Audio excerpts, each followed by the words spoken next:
Sully Historic Site is about 120 acres in Chantilly, Virginia.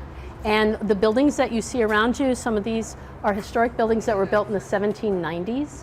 And there were enslaved people living and working in this space on this site from about 1725 up through the time of emancipation. Juneteenth is a celebration of all the different steps it took for slavery to end. And because there were so many people enslaved here, this is an appropriate place to celebrate that and to tell that story. We know that enslavement and having people as property is wrong, but we need to talk about that. We need to talk about it, and we need to not forget it, because it is American history. Good, bad, ugly, that's what it is.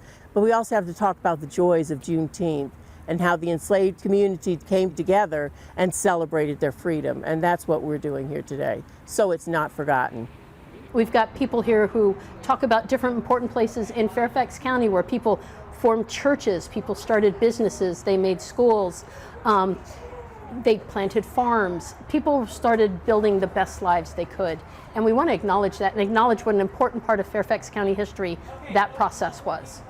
So we come to this space that we know had enslaved people, be able to celebrate those who were enslaved by saying their name, talking about what they did and the hardships that they had to endure.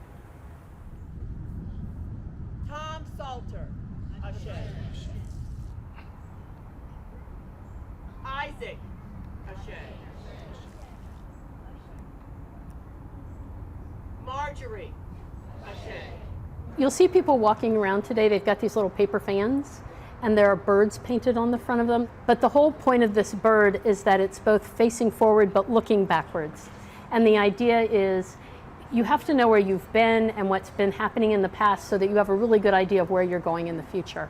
And so that's part of this too, is sort of understanding our past, and it's not that distant of a past. And that's an important part of Fairfax County. If you would like to learn more about Sully, the history here, some of the stories and the people that we talk about, you can check out our website, and that will list all the different programs and tours and activities that we have going on. We'd love to see you out here.